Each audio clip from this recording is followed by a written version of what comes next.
그런즉 씨 뿌리는 비유를 들으라. 아무나 천국 말씀을 듣고 깨닫지 못할 때는 악한 자가 와서 그 마음에 뿌리는 것을 빼앗나니 이는 곧 길가에 뿌리운 자요 돌밭에 뿌리웠다는 것은 말씀을 듣고 즉시 기쁨으로 받되 그 속에 뿌리가 없어 잠시 견디다가 말씀을 인하여 환난이나 핍박이 일어나는 때에는 곧 넘어지는 자요 가시떨기에 뿌리웠다는 것은 말씀을 들으나 세상의 염려와 재리의 유혹에 말씀이 막혀 결실치 못하는 자요 좋은 땅에 뿌리웠다는 것은 말씀을 듣고 깨닫는 자니 결실하여 혹 100배 혹 60배 혹 30배가 되느니라 하시더라. 사랑하는 성도 여러분, 우리가 하나님의 말씀을 받아들이는 자세에 대해서 먼저 생각해 봅니다. 그리스도인들은 보통 생각하기를 자신이 말씀을 깨닫지 못한다고 무슨 문제가 있을까라고 생각합니다. 말씀을 깨닫지 못해도 은혜로 다 된다고 생각합니다. 그런데 시편의 말씀을 한번 보겠습니다. 시편 119편 50절에 이 말씀은 나의 곤란 중에 위로라. 주의 말씀이 나를 살리셨음이니이다. 아멘. 사람을 말씀이 살리신다고 하셨습니다. 아멘. 예수님께서는 떡을 하나님의 말씀으로 비유하셨는데 요한복음 6장 33절에 하나님의 떡은 하늘에서 내려 세상에게 생명을 주는 것이니라. 아멘. 말씀이 생명을 준다는 말씀은 사람이 하나님의 말씀을 깨달아야 된다는 뜻입니다. 하나님의 말씀을 깨달았을 때 그 사람에게 생명이 있는 것입니다. 아멘. 말씀을 깨닫지 못하면 그 사람에게 생명이 없는 것입니다. 요한복음 6장 63절에 살리는 것은 영이니 육은 무익하니라. 내가 너희에게 이런 말이 영이요 생명이라. 아멘. 아멘. 일부 잘못된 그리스도인들이 말씀을 깨닫지 못해도 구원을 받을 수 있다고 생각합니다. 아무것도 몰라도 구원을 받을 수 있다고 생각하는 것입니다. 그래서 말씀을 깨닫기보다는 복을 비는 신앙으로 흘러가고 복을 비는 신앙에 익숙해져 있습니다. 그러나 그런 생각은 아주 잘못된 생각입니다. 로마서 10장 17절 말씀에 그러므로 믿음은 들음에서 나며 들음은 그리스도의 말씀으로 말미암느니라. 아멘. 이렇게 말씀하셨습니다. 믿음 없이 구원을 받을 수 있습니까? 절대로 구원받지 못합니다. 그럼 하나님의 말씀 없이 믿을 수 있습니까? 절대로 믿을 수 없습니다. 자신이 믿어야 할 대상이 뭔지를 모르는데 어떻게 믿습니까? 분명히 예수님께서 내가 너희에게 이른 말이 영이요 생명이라 이렇게 말씀하셨지요. 세상에는 자신을 하나님 곧 신이라고 주장하는 자들이 많습니다. 그렇기 때문에 참신 곧 우리가 믿어야 할 여호와 하나님은 말씀으로 구분할 수 있는 것입니다. 그런데 말씀이 없이 우리가 어떻게 믿어야 할 믿음의 대상을 구분할 수가 있겠습니까? 가짜가 내가 하나님이다 라고 하면 그것을 하나님으로 알고 믿으면 되겠습니까? 안 되는 것이죠. 로마서 10장의 말씀을 잘 보십시오. 로마서 10장 13절에 누구든지 주의 이름을 부르는 자는 구원을 얻으리라. 이 말씀을 가지고 구원을 아주 쉽게 이야기하는 사람들이 있습니다. 저는 그런 사람을 참 나쁜 사람이라고 말하고 싶습니다. 주의 이름을 부르는 것이 무엇인지 가르쳐 주지 않고 그저 주의 이름만 부르면 구원을 얻는다고 말하는 사람은 성경을 자기 마음대로 조작하는 마귀의 자식이 틀림이 없습니다. 왜냐하면 믿음은 들음에서 나며 들음은 그리스도의 말씀으로 말미암기 때문입니다. 누구든지 주의 이름을 부르는 자는 구원을 얻으리라 라고 하신 로마서 10장 13절 말씀에 이어지는 로마서 10장 14절에서 17절 말씀들을 세심하게 주의를 기울여서 한번 보겠습니다. 14절에 그런즉 저희가 믿지 아니하는 일을 어찌 부르리요 듣지 못한 일을 어찌 믿으리요 전파하는 자가 없이 어찌 들으리요.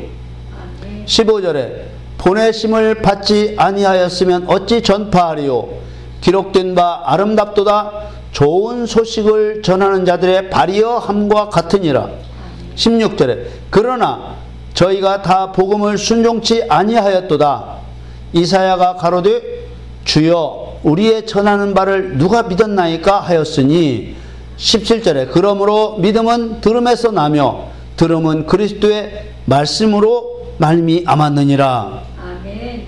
누구든지 주의 이름을 부르는 자는 구원을 얻으리라 이렇게 말씀하셨는데 이어서 믿지 아니하는 일을 어찌 부르리요 그리고 믿음은 들음에서 나며 들음은 그리스도의 말씀으로 말미암았느니라 라고 하신 것입니다.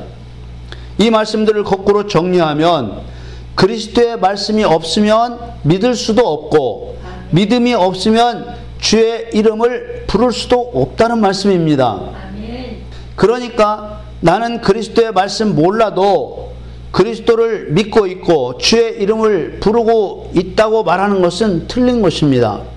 그래서 하나님 말씀을 받아들이는 우리의 자세는 생명을 걸고 받아들이려고 해야만 하는 것입니다.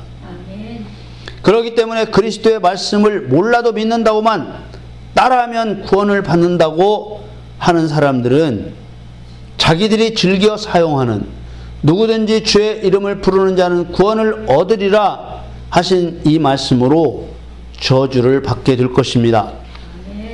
다시 정리하면 그리스도의 말씀을 듣고 깨닫는 자만이 믿음이 생기고 믿음이 있는 자만이 주의 이름을 부를 수 있고 이렇게 믿음으로 주의 이름을 부르는 자만이 구원을 받는다는 것입니다.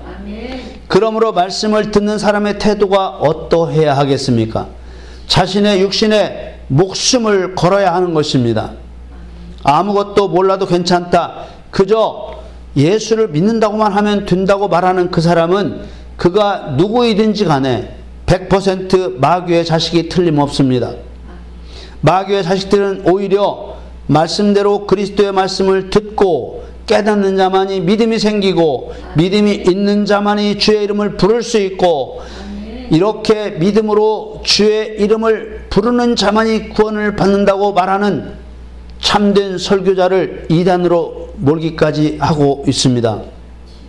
말씀이 우리 안에 거하는 것이 하나님께서 거하시는 것이요 성령이 거하는 것이요 그리스도께서 거하시는 것입니다. 요한복음 1장 1절에 태초에 말씀이 계시니라 이 말씀이 하나님과 함께 계셨으니 이 말씀은 곧 하나님이시니라 이렇게 분명하게 말씀하셨기 때문입니다. 이 말씀처럼 말씀은 곧 하나님이시기 때문에 말씀에 대한 비유인 씨 뿌리는 비유를 잘 듣고 말씀이 내 안에 계시도록 해야 할 것입니다.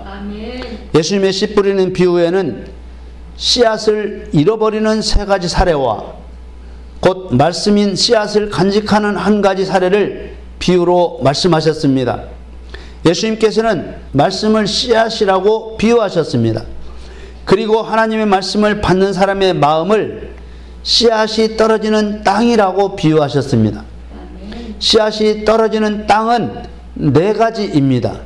네 가지 땅 중에서 세 땅은 말씀을 잃어버리는 땅이고 한 땅은 말씀을 간직하는 땅입니다.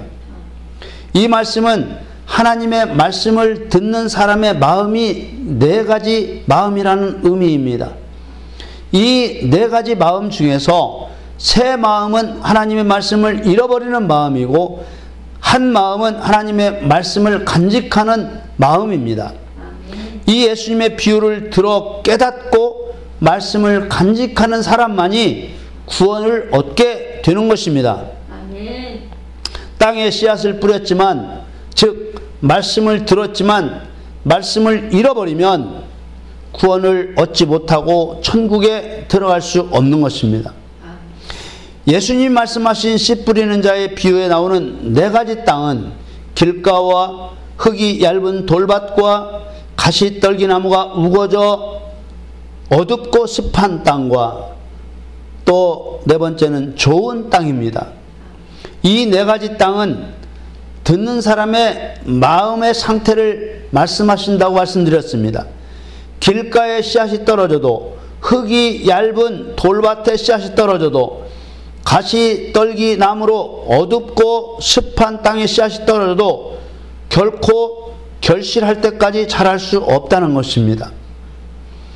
다만 보통 옥토라고 말하는 좋은 땅, 이 좋은 땅에 씨앗이 떨어졌을 때만 혹 100배, 혹 60배, 혹 30배 결실을 한다는 것입니다.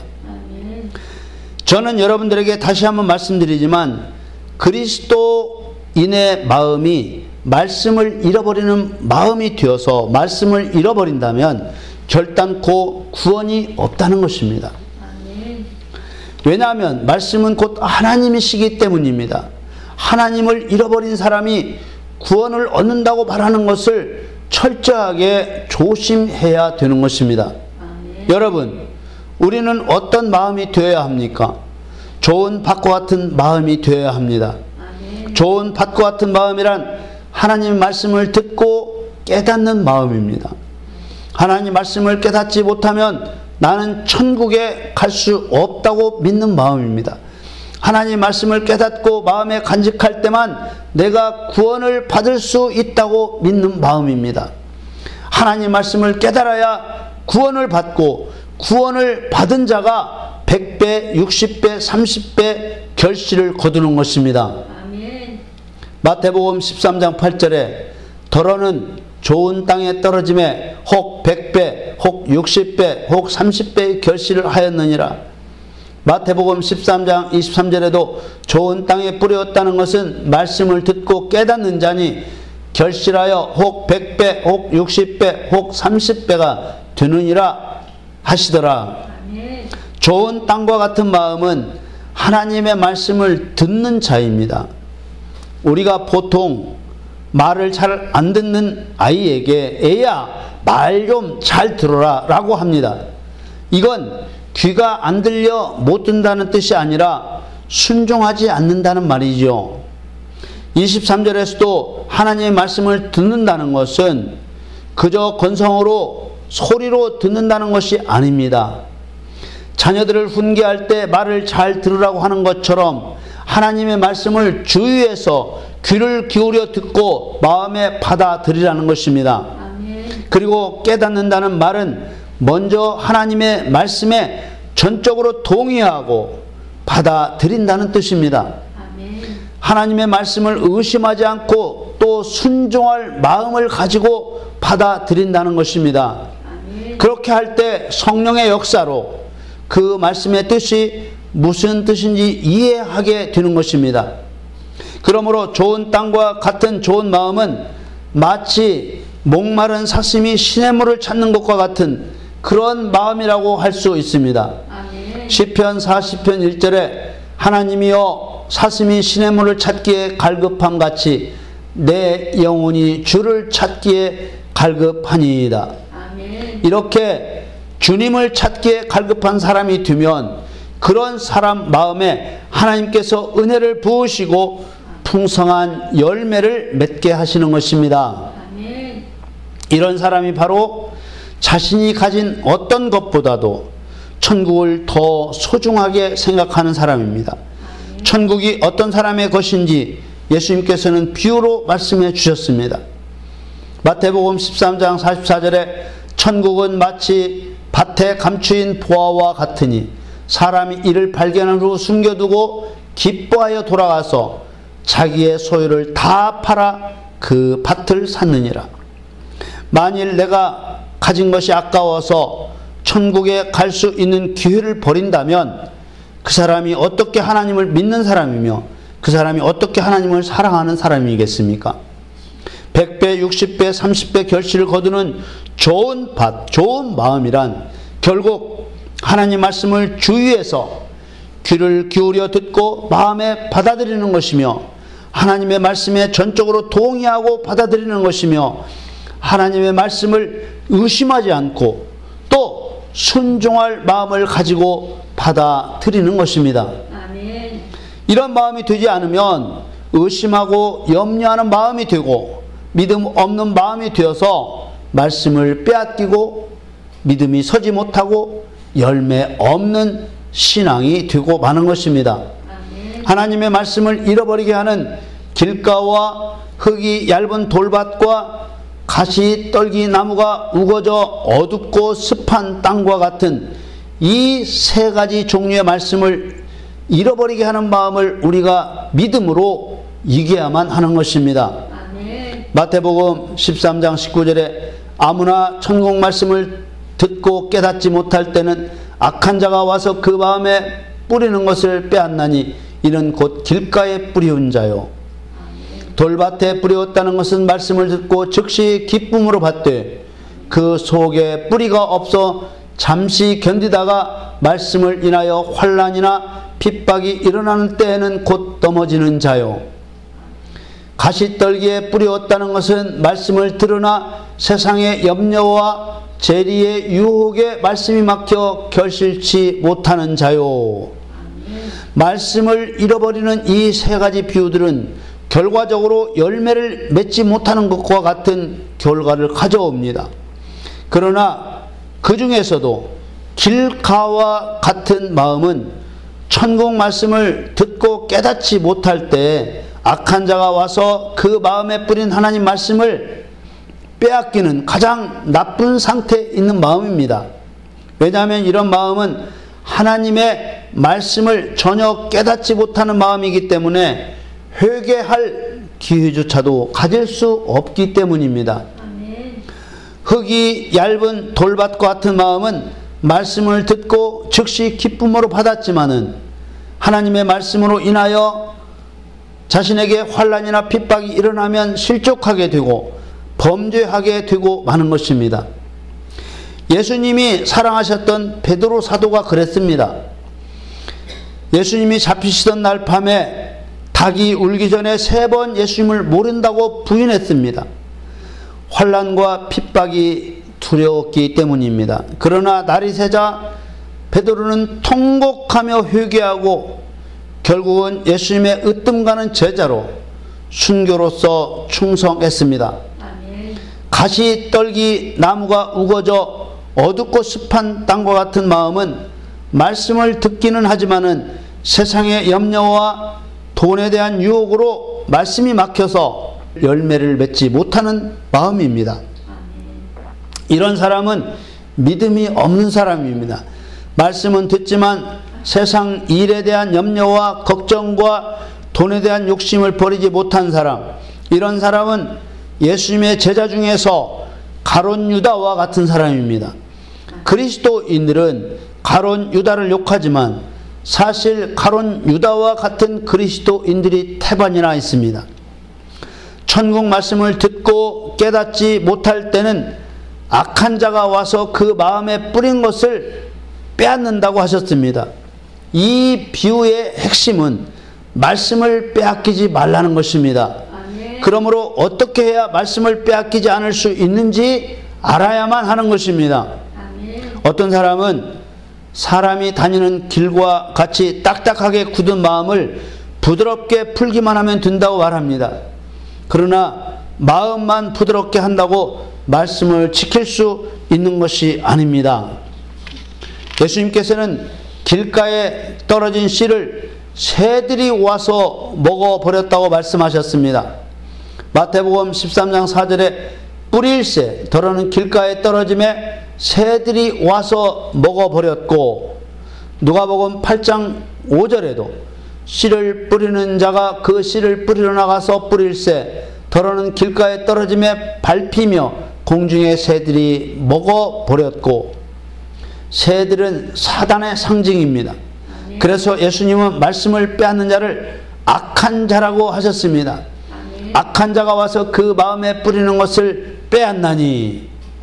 그러므로 분명히 뿌려진 말씀을 빼앗는 악한 자는 공중 권세를 잡은 사단을 말하는 것입니다. 이렇게 공중 권세를 잡은 사단이 하나님의 말씀을 듣고 깨닫지 못하는 사람의 마음에 뿌려진 말씀을 빼앗는데, 길가와 같이 딱딱한 마음을 옥토와 같이 부드럽게 하면 된다고 하면은 말은 맞는 것 같은데, 이것은 예수님이 악한 자라고 밝히신 사단에 대해서는 전혀 깨닫지 못한 소치요, 또 하나님의 말씀도 제대로 이해하지 못하여 본질을 벗어난 잘못된 말입니다. 이사야서 34장 16절에는 너희는 여호와의 책을 자세히 읽어보라. 이것이 하나도 빠진 것이 없고 하나도 그 짝이 없는 것이 없으리니 이는 여호와의 입이 이를 명하셨고 그의 신이 이것들을 모으셨습니다. 이 말씀대로 성경은 항상 짝을 이루어서 성경이 성경을 해석할 수 있도록 기록해 놓으셨다는 것입니다. 말씀을 빼앗긴 자의 이야기가 그래서 이미 구약 성경에 나와 있습니다. 바로 술 맡은 자와 떡 굽는 관원장에 대한 사건입니다. 이 사건의 핵심은 같은 죄를 짓고 왕을 반역한 같은 죄를 짓고 시대장의 집에 있는 옥에 갇혔지만 술 맡은 자는 살고 떡 굽는 자는 죽는다는 이야기입니다. 옥에 갇힌 두 관원장이 꾼 꿈은 이렇습니다. 먼저 술 맡은 관원장이 꾼 꿈입니다. 창세기 40장 9절에 술 맡은 관원장이 그 꿈을 요셉에게 말하여 가로되 내가 꿈에 보니 내 앞에 포도나무가 있는데 그 나무에 새 가지가 있고 싹이 나서 꽃이 피고 포도송이가 익었고 내 손에 바로의 잔이 있기로 내가 포도를 따서 그 즙을 바로의 잔에 짜서 그 잔을 바로의 손에 들였노라. 이 꿈을 들은 요셉은 앞으로 3일 안에 전직이 회복될 것이라고 꿈을 해석해 주었습니다. 그 다음은 떡 굽는 관원장의 꿈입니다. 창세기 40장 16절에 떡 굽는 관원장이 그 해석이 기람을 보고 요셉에게 이르되 나도 꿈에 보니 흰떡 새 광주리가 내 머리에 있고 17절에 그 윗 광주리에 바로를 위하여 만든 각종 구운 식물이 있는데 새들이 내 머리에 광주리에서 그것을 먹더라. 이 꿈을 들은 요셉은 앞으로 3일 안에 당신은 목배임을 당하고 죽을 것이라고 했습니다. 도대체 요셉은 무엇을 보고 술 맡은 자는 살고 떡 굽는 자는 죽는다고 했을까요? 이 꿈 이야기를 정확하게 이해하기 위해서 먼저 상징을 풀어야 합니다. 시대장의 집에 있는 감옥은 이 세상을 상징하고 있습니다. 떡 굽는 자는 하늘에서 쫓겨난 사단의 상징이고 술 맡은 자는 사람의 상징입니다. 또 한편으로는 떡 굽는 자는 말씀을 듣고도 순종치 않는 자요 술 맡은 자는 말씀을 듣고 순종하는 자의 상징입니다. 요셉은 심판과 구원을 위해서 이 땅에 오신 예수 그리스도의 상징입니다. 이 이야기 안에서의 애굽 왕은 하나님의 상징입니다. 이렇게 상징을 풀기만 해도 어느 정도 말씀의 핵심이 풀릴 것입니다. 이 세상에는 두 죄인이 있는데 한 죄인은 살고 다른 한 죄인은 죽는다는 것을 말씀하고 있습니다. 이 세상은 사단이 죄인으로 갇혀 있는 곳입니다. 사람도 마귀에게 속아 죄인이 되어서 갇힌 자가 된 곳입니다. 그런데 사단은 떡 굽는 자로 예수님의 심판에 따라 영원히 죽임을 당하고 사람은 술 맡은 자로 예수님의 구원을 따라 영원한 생명을 얻는 것입니다. 또 한편으로는 사람으로만 말할 수도 있습니다. 하나는 떡 굽는 자와 같이 말씀을 듣고도 절대로 회개하지 않아서 하나님의 심판을 따라 영원히 지옥불에 던져지고 하나는 술 맡은 자와 같이 말씀을 듣고 말씀대로 순종해서 예수님의 구원을 따라 영원한 생명을 얻는 것입니다. 아멘. 그렇다면 왜 떡 굽는 자는 영원한 심판을 당하는 것일까요?